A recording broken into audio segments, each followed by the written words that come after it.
All right, well, we will go ahead and get started. I turned the recording on. So, hey, thanks again, everybody, for joining today. Appreciate you taking the time to sit in our session to cover the TimberScan software and automated vendor payments.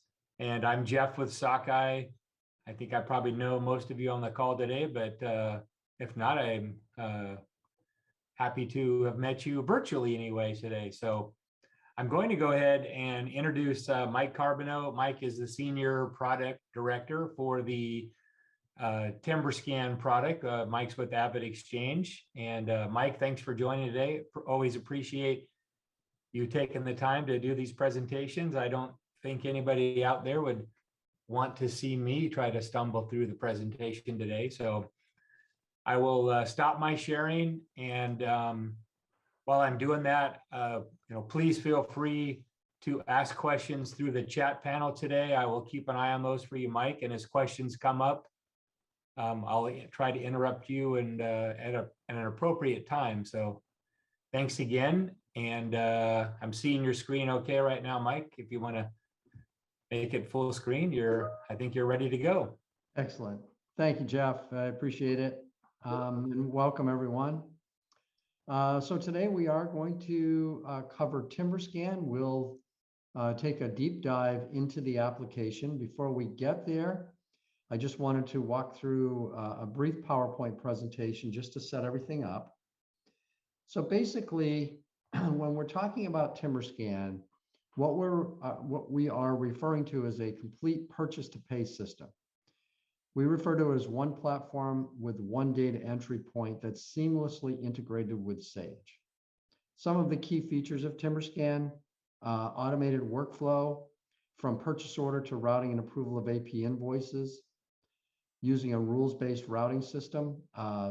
It's a proven technology. It was developed back in 2004. We currently have over 2,000 clients and over 30,000 users of the system.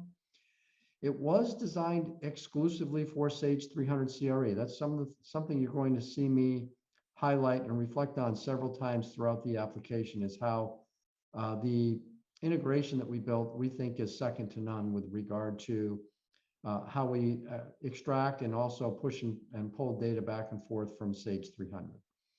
And then finally, the option of being able to create what are called electronic invoice packets. So to be able to actually go into Sage and see an invoice with all the supporting documents and perhaps an image of the payment record. So that's what we're going to start to cover today. Let's talk for just a moment about purchase to pay and what we refer to as purchase to pay. And really what it covers are 7 key items. First being, what did we purchase? Second, what did we receive? And then third, what were we billed? So as we start to work into TimberScan, what we're going to be covering is that AP workflow process from that initial purchase, and what did we purchase and what did we receive from that particular purchase, and then how were we billed. From there, we're going to talk about who approved the billing. How was it costed, or how was it coded to a particular cost code or job? What is the payment status? So we've now gone to the point through the first 5 steps where we've made our way through the workflow approval, but now we're at the point where that invoice could potentially be paid. Has it been paid? And how was it paid? So these are the things that we're going to cover in the workflow today. And then one final slide that I want to show, this will help kind of set up where I'm going to go next. So this is basically a workflow depiction of invoices as they travel through TimberScan. It starts at the point where an invoice arrives at your door, regardless of how you receive those invoices. We're going to talk about how you get them into TimberScan, and once they've been acquired, what then happens is those invoices are going to be assigned to what's called initial data entry. They're going to go to accounts payable. We don't send the invoices directly to the approvers upon that initial acquire. We send them to accounts payable, and I'll show you why we do that once we get into the application. But one of the things that's very unique about TimberScan is the fact that we've taken the AP invoice entry experience from Sage 300. We pulled all of that functionality back into TimberScan. We've added a number of tools that make this experience enhanced and will really help to be able to process the invoice very quickly. But we'll cover all of that. But once the invoices get initially entered, they get sent off to the approvers. The approvers come into TimberScan in a number of different ways, including being able to approve invoices on a mobile device. But once that invoice approval process is done, those invoices get passed to Sage 300 CRE automatically. The last step here is that they have to be posted. So think of it as all of that coding has taken place before it actually gets to Sage, so that the last thing is I don't have to re-enter anything. I just simply go ahead and post the invoices. Your financials are updated. And then at that point, you're ready to process your payments. And when you do so, TimberScan also has a way where we can capture the payment information as well. We'll pull that back into TimberScan and give you the ability to decide when you want to actually release the funds. And we'll talk about that payment automation process. So with that, what I'm going to do is I'm going to get out of the PowerPoint. We're going to go into the application. I've already logged into TimberScan, and I've done so in a couple of different formats. So I'm going to start by showing you TimberScan in this format here. And basically what this provides me is the ability, as you notice here across the top, I have various applications.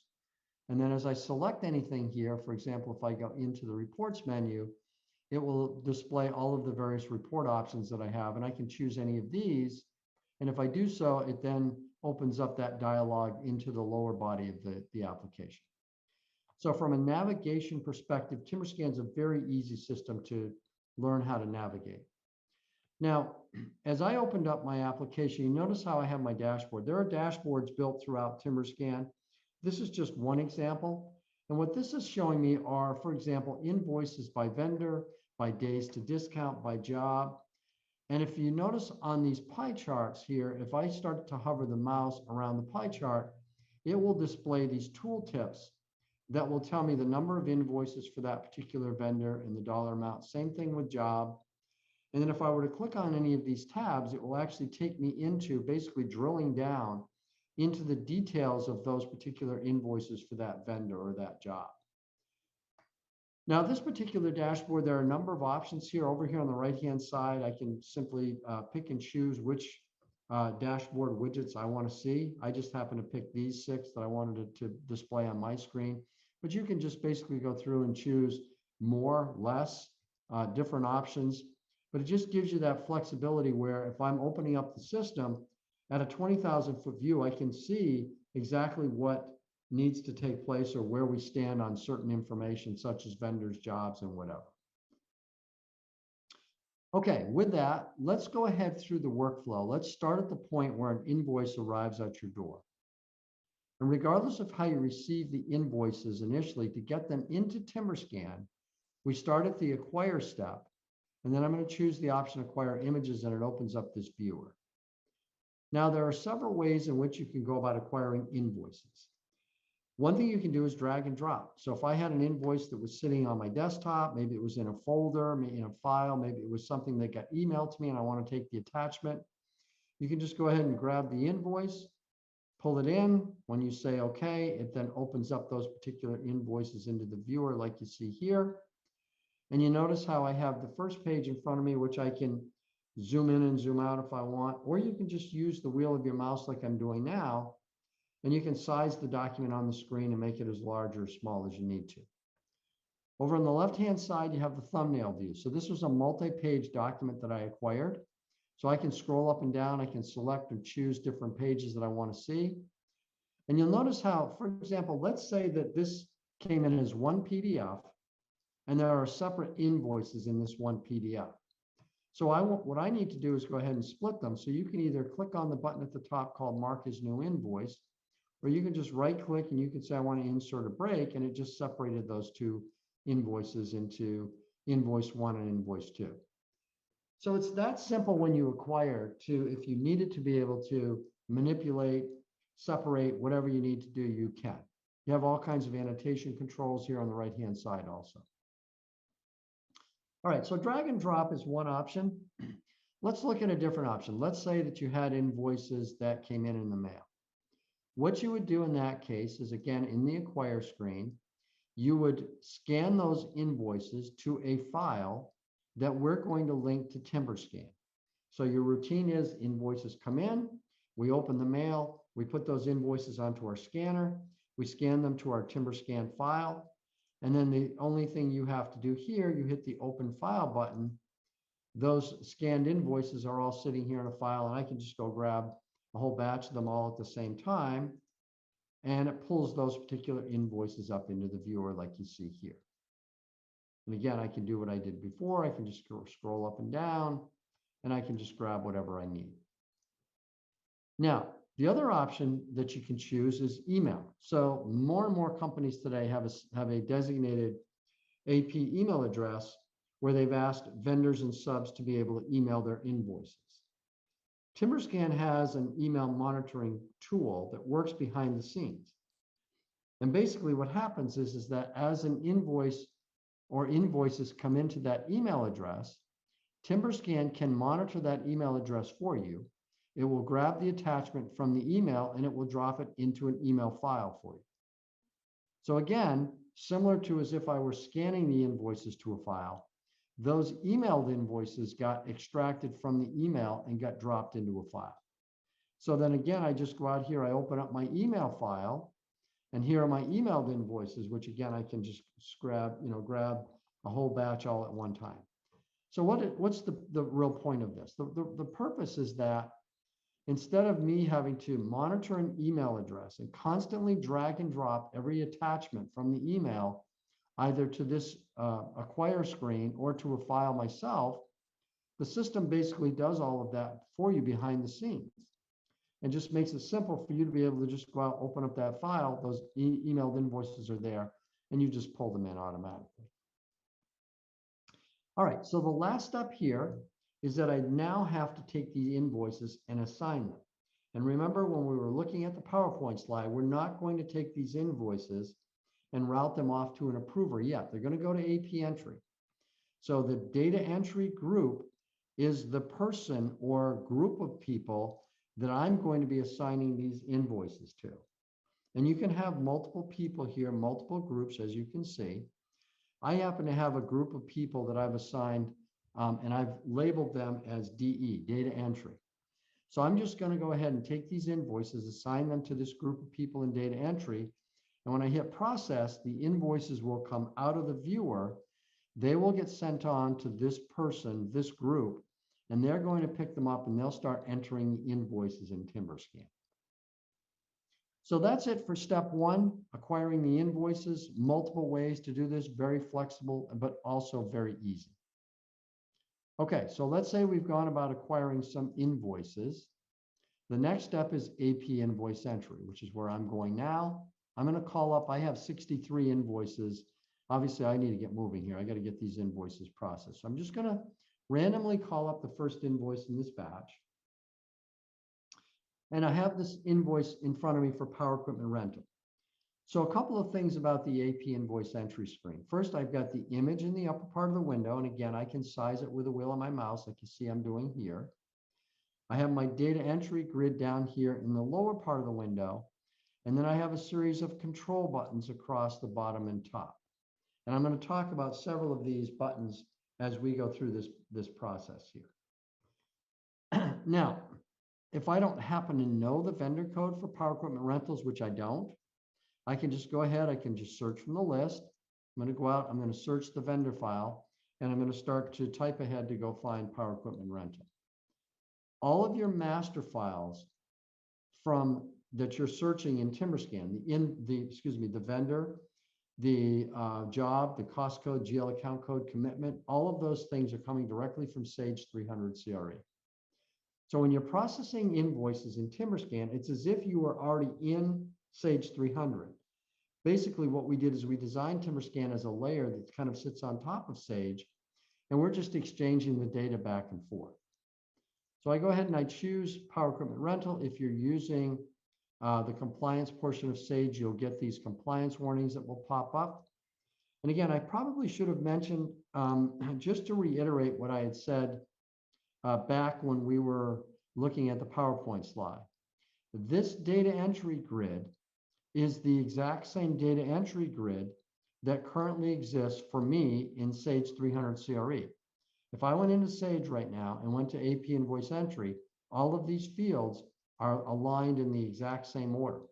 So when you implement TimberScan, what we do is we take that AP entry functionality that you currently have in your system, however that's set up, and we just pull that into TimberScan so that you're processing your invoices in much the same way you would be in Sage. Why do we do that?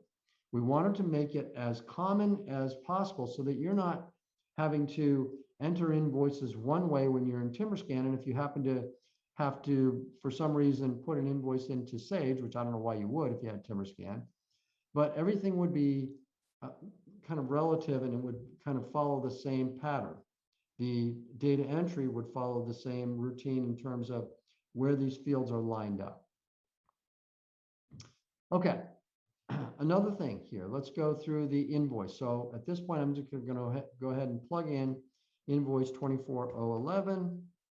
If you have a duplicate invoice, you notice how it stops me. It lets me know already that we have a duplicate invoice. Now, I don't happen to know when we processed invoice 24011 previously. So what I can do without having to leave this AP entry screen, I can just click on the history button. And I now have a list in front of me of all of the invoices for power equipment rental. These are not just invoices for that happen to be in TimberScan. These are all of your invoices for that vendor. Invoices that have been already fully paid, some invoices that are still in the routing and approval process. This is designed like an Excel spreadsheet, so it works like Excel. If I click on a column heading, I can sort by that column. You can group these columns, you can sum the totals. I could even export this particular grid to Excel if I want. For right now, what I'm trying to do is just locate that duplicate invoice, which is right here. I can see the original invoice date, the accounting date, when it was paid, if it was. When I click on the detail button, what it does is it will show me how that invoice was coded, what commitments, what jobs, cost codes, categories, and so forth. This happened to be a single line entry. If there were multiple lines, they would be listed down the screen. And you'll notice how, if I hover the mouse on the commitment, the job, the cost code, or the category, what it's going to do is bring up a tooltip that will provide me with additional information related to that field. For example, if I hover the mouse on the commitment, I can see the original committed amount, any change orders, what's been paid, what's been invoiced in the balance. On the job, you can see the revised contract amount of the job and the job to date billings. On the cost code, you can see what's been invoiced on that cost code and how it compares against the revised estimate. Same thing with the cost category. These tooltips that you're seeing, again, speak to the integration that we built with Sage. So I'm able to see this information at my fingertips, pulling that data from Sage without me having to run an inquiry or a report or anything like that out of Sage. It's all right here in front of me. And they're not only available here, they're available everywhere in the application. So it doesn't matter where I go. If I happen to be looking at a job or a cost code or a category or a commitment, I can bring up those tooltips. The other thing I could do, I could call up the original invoice image. So here's that invoice. Someone put a sticky note on it. Behind the invoice, I have all of my supporting documents. So here someone attached a purchase order. And then finally, I can also look up what's called the approval page. This is something that TimberScan builds every time you process an invoice in TimberScan. And what it shows you is every iteration of the invoice, when it was initially received and by whom, who entered it and when, who approved it, who was the final reviewer, who posted this in Sage. So we provide this level of detail to give you that audit of every single invoice throughout the system. Now, with all that information that I just looked up, I never left the invoice entry screen. So I'm back here. I can go ahead and I'll just go ahead and append this for now. We'll put in the dollar amount and we'll go down to the distribution grid. Now, one other thing I also wanted to point out that you notice with the AP entry here, if I happen to make this image larger and larger on the screen, it's starting to get cut off by the data entry grid down here at the bottom.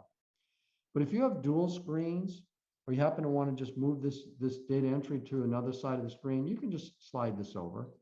So I could have the image on one side and I can have the data entry on the other.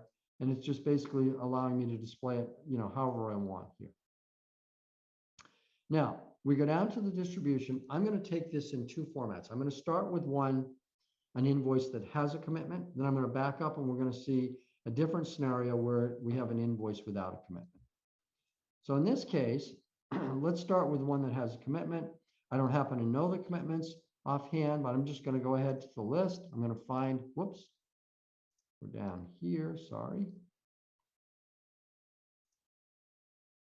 We're on the commitment here. I'm going to go ahead and search my commitments. I'll choose this first commitment. It has two line items. I could, pick and choose which line items I want to invoice against. If you just click at the top, it will allow you to select all of them. So as I grab those particular line items, I weed my way through the compliance warnings, and you'll notice how the line items have automatically been built for me. And you'll also notice that over here on the right-hand side,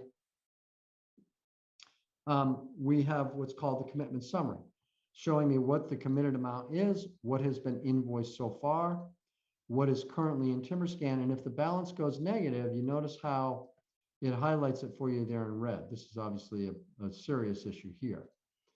You can also hover the mouse on any of these fields like the commitment, the job, the cost code, like we talked about before. But if I'm finished with this invoice at this point, I can just go ahead and accept the invoice and off it goes to the approvers. Now, how it gets to the approvers is based on the business rules that you set up behind the scenes. One of the first things that you do when you implement TimberScan is you create these business rules, these workflows, and they're meant to reflect how you route invoices today. So if you said, well, what we would normally do is route it to the project manager for job 03001. If that's the case, we can extract the project manager credentials from job cost in Sage 300 CRE, and we can just apply that here, and it just automatically routes to the project manager. But that's a very simple way to do it. There obviously you can have as elaborate workflows as you'd like. You can have as many people that need to approve an invoice as possible. You can set up things like thresholds, so invoices greater than a certain dollar amount get escalated up to another level of approval. All of those things are possible within the workflow. And you can route by multiple different criteria. Could be based on the commitment, based on the vendor, based on the job. It can be, done by a number of different things. Okay, so that's processing an invoice against a commitment. Let's go ahead and get rid of these line items here for a second.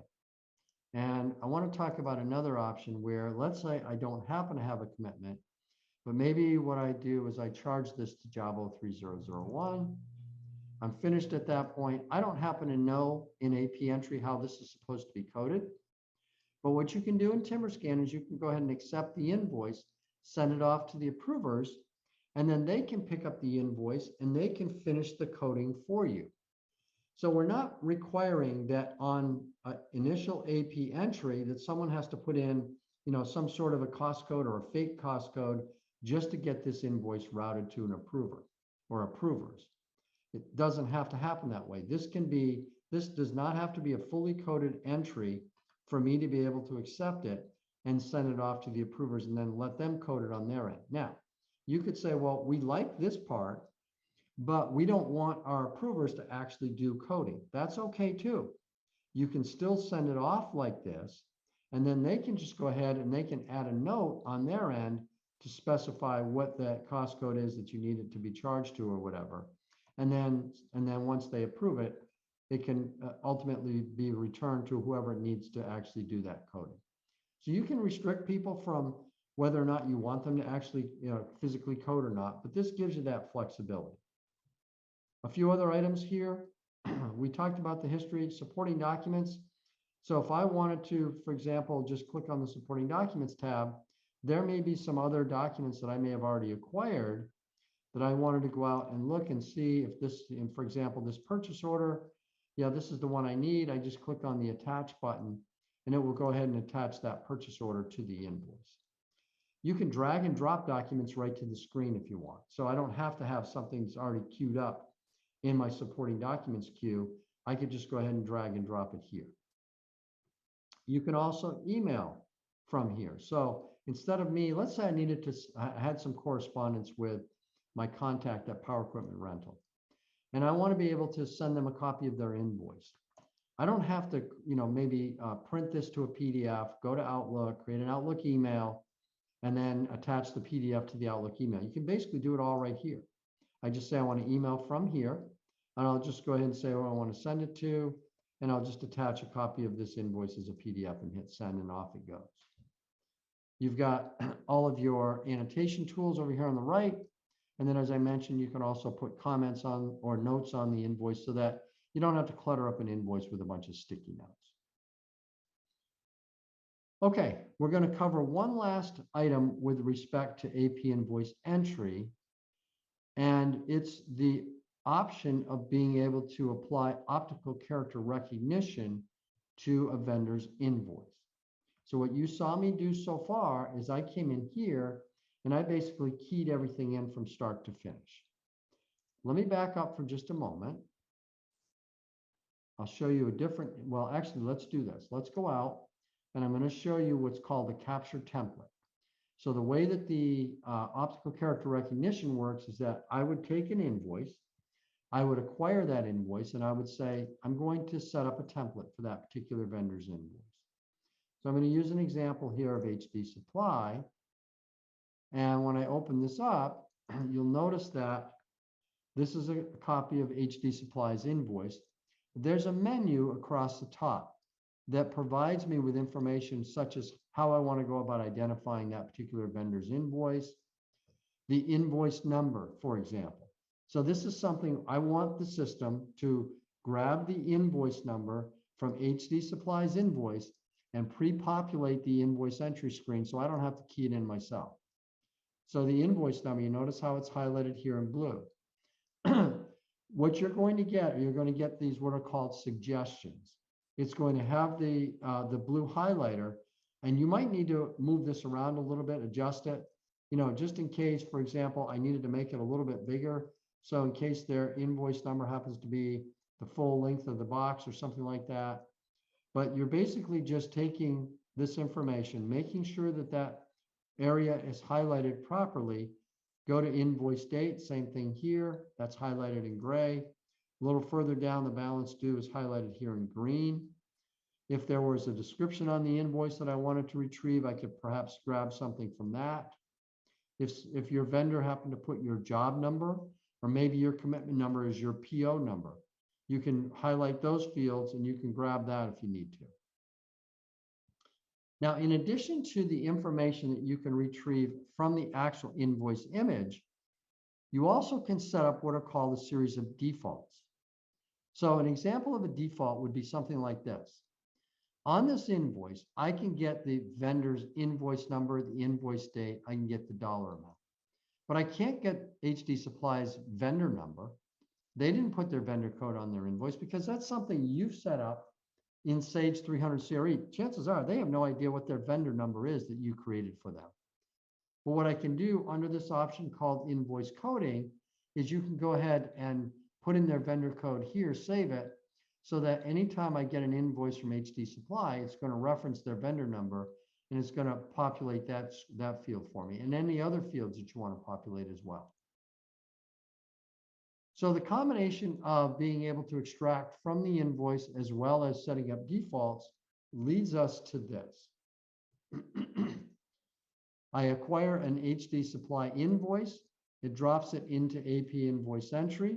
It applied the optical character recognition. So instead of this Power Equipment Rental invoice where I had to key everything in, when I go to the next one, the one for HD Supply, you'll notice everything that's been pre-coded, the vendor number, the invoice date, the dollar amount, the default description. It even charged it to the job and cost category that I wanted it to go to. Hypothetically, I could look at this invoice. I could say, you know what? I don't need to do anything here other than just review this. Everything looks good. I'm just going to go ahead and accept the invoice, and off it goes to the approvers. That's how quickly and easily you can send an invoice off without any user intervention. So if you think about the fact that if you had invoices that were coming in by email, they came into your email inbox, you could automatically pull them into the system. So you didn't have to touch a piece of paper on the way in. You sent it to AP invoice entry. If you have an OCR template set up for that particular vendor, it's possible that I didn't even have to touch the keyboard here. Everything's already been pre-coded. I just go ahead and accept the invoice, and off it goes to the approvers. So this is how quickly and how efficient you can become in processing your invoices in TimberScan. Okay, let's switch to the other side. We'll talk about approvals for a couple minutes. Before I get there, just a couple comments here. First of all, I talked about, the reporting, the dashboards. You've got a whole series of reports out here that you can run. You can get analytics, turnaround time. You can do things like just a real basic invoice status report that looks something like this, where I'm seeing, here's my outstanding total number of outstanding invoices. Here's my total outstanding payables right now. And then if you want from these reports, you can drill down. So I can start to drill in here. And now I can see where they're located. Okay, Doug's got 7 invoices, $134,000 worth of payables. How long has he had them?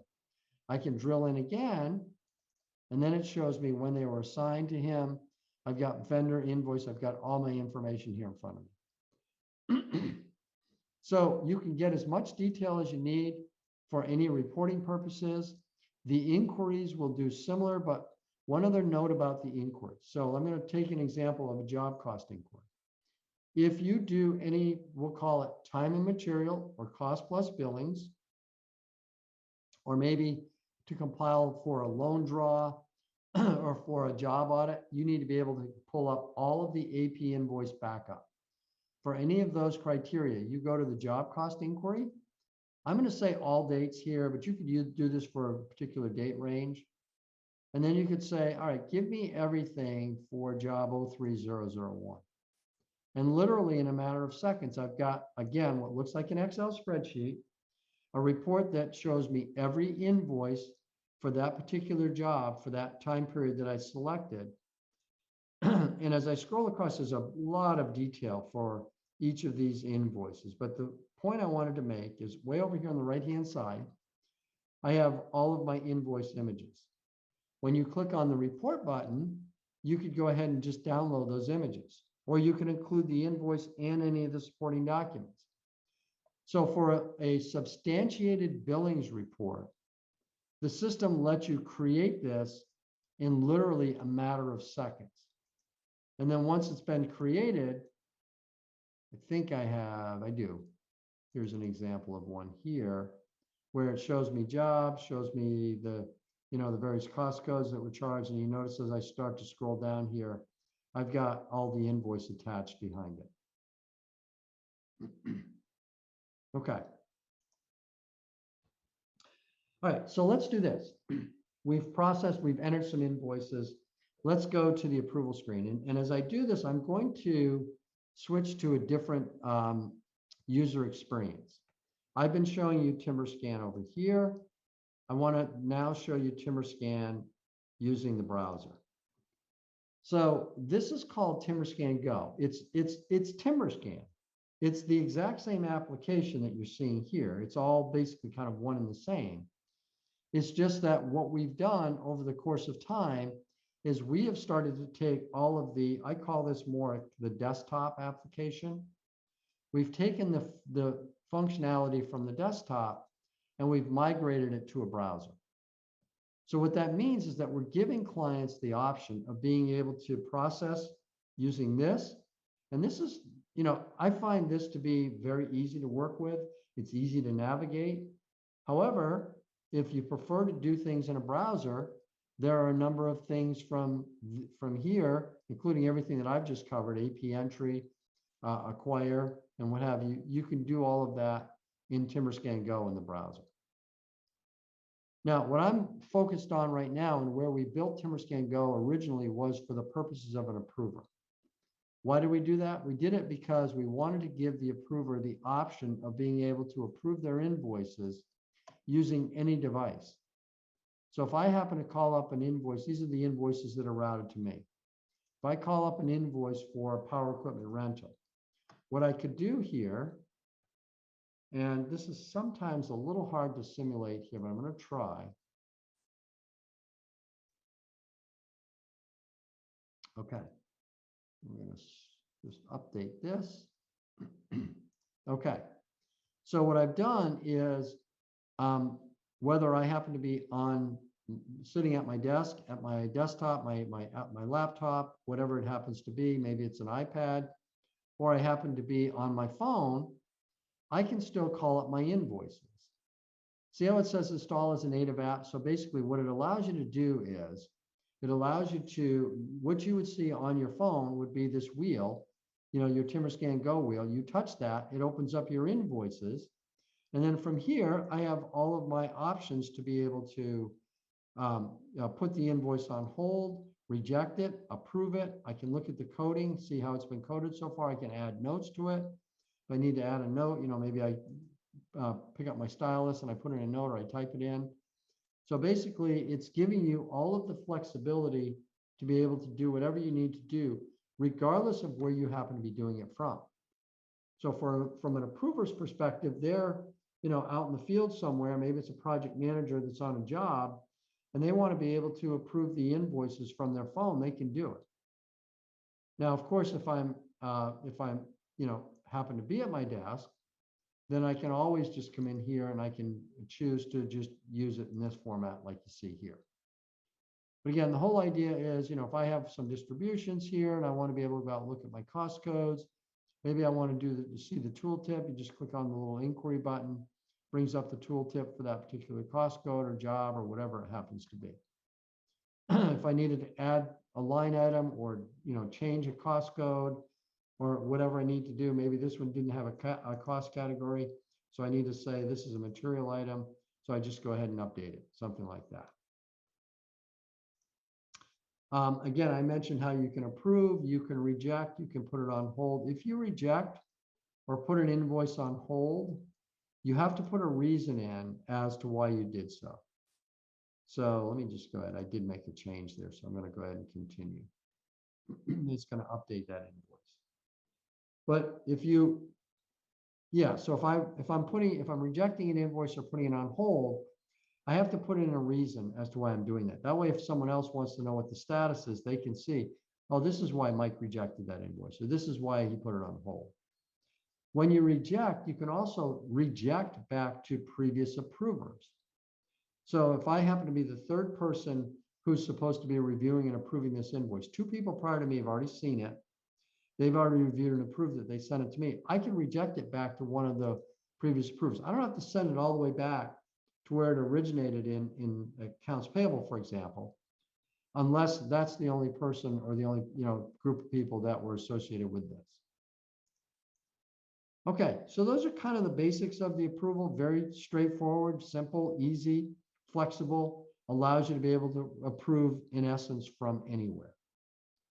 So if I went ahead and approved an invoice or invoices, ultimately where they're going to end up is in the final review step, where from final review, I could then take those invoices, pass them on to Sage 300. It's not an export and import. It's basically just connected to Sage 300 through the API so that it just pushes the data directly into Sage.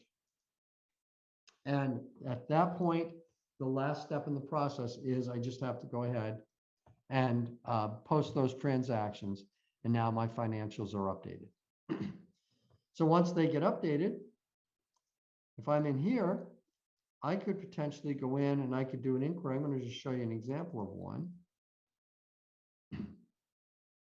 where I could, let's take our friends from Power Equipment Rental. I'm going to look at invoice 24011. You notice when I click on the paperclip, I'm able to see the invoice image. I have all of my supporting documents behind the invoice all the way down to the payment record. In this case, it was paid by check. So we do all those attachments automatically when you pass those invoices over to Sage 300. Okay, let's take the final step in the whole purchase to pay process. So far what we did is we managed the invoice from the time that it was initially purchased through the acquiring and AP entry and off to the approvers. It's been approved. It's now been posted in Sage. And now we're going to go ahead and we're going to issue payments. We're going to cut a check to pay some vendors. So you're going to still choose the same options that you always did in Sage. You're going to select your invoices to pay, and then you're going to go to your print checks option.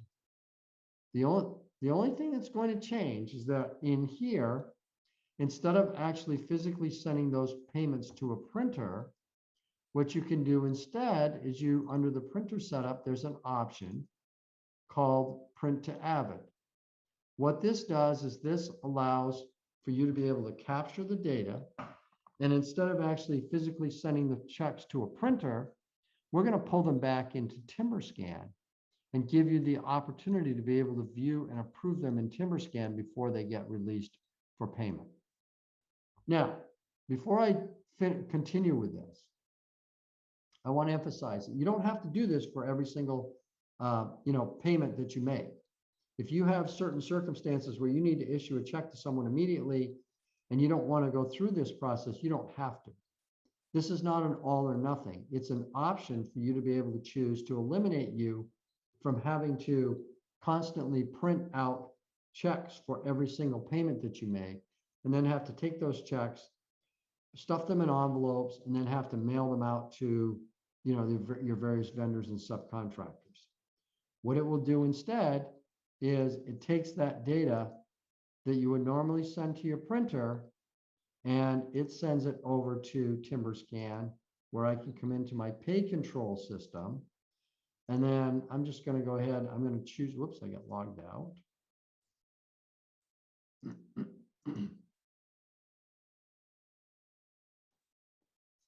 And I'm going to go through and I'm going to say, let's go through and browse that particular, those checks that we just printed. So when I come in here, what it does is it actually displays what looks like a check. It assigned the Sage check number, has the, obviously it's got all your check stub information here at the top. And then in the middle, it references the invoices that check was paying. Now, in this case, it only paid one invoice. If there were multiple invoices here, I could toggle up and down to whatever invoice I want to see. And as I look here, it shows me, here's my invoice number, basically, right? And then over here on the left-hand side, it actually attached the invoice image, all of the supporting documents, all the way down. So think of this as a scenario where someone went out, they selected invoices to pay, they printed a batch of checks, they took the check, they attached it to the invoice and the supporting documents so that someone could come in here, and they would have to go through and approve and sign off on that particular payment. We've basically eliminated you from having to do all of that manually. We created this here so that you could just look on the screen and say, okay, I'm ready to go ahead and approve this. Or I want to put this payment on hold. We're waiting for the return of a lien waiver or something like that. Or I'm going to go ahead and void this because we're never going to send out this payment. Now in here, you also have the ability to see, any notes. You can do a log here. You can see a proof of payment. See here, now it shows me how that invoice was coded, shows me the distribution. So I've got all of that as well. Okay.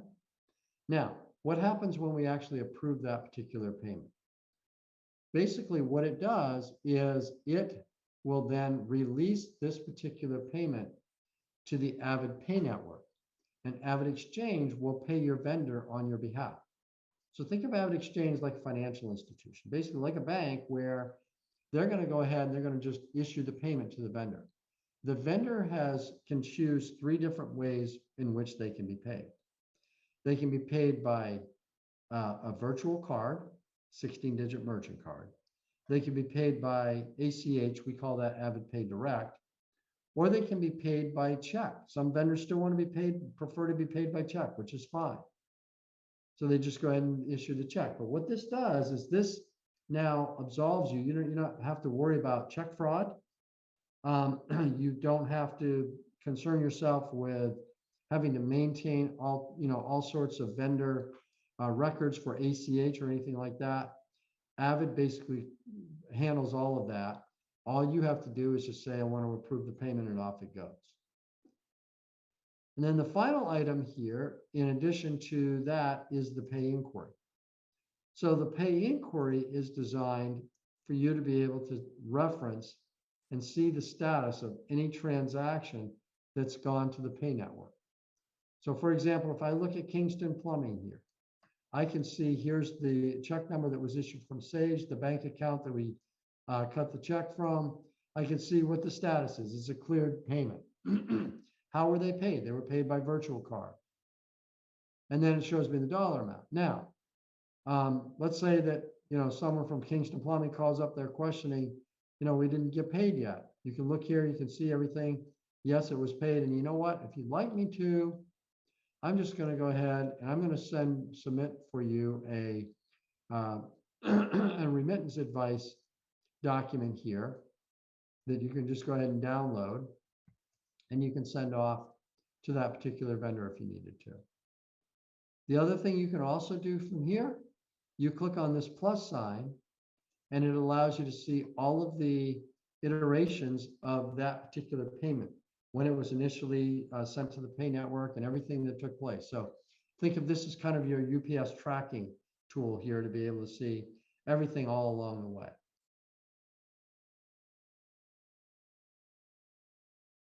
Okay, so I think at this point we have basically completed the purchase to pay workflow process for TimberScan. And I think, Jeff, we could probably open it up for any questions, any thoughts that anyone has at this point.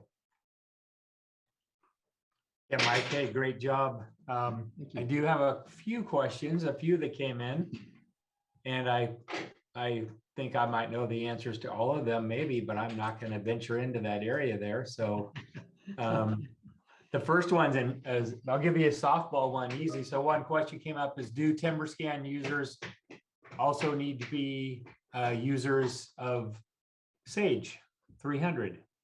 No, that's a good question. The answer is no. So you could have as many TimberScan users as you want, and they do not have to also be Sage 300 users. Great, thank you. Another one's around capture. And the question was, is the capture module, is that included in the software, or is that an additional purchase? Yeah, it's not included as part of the base application. It is an additional application that you would add on top of the base. Okay, great. And this other one, the last one that I've got here, unless anybody types some in while we're talking here, is around the TimberScan Go.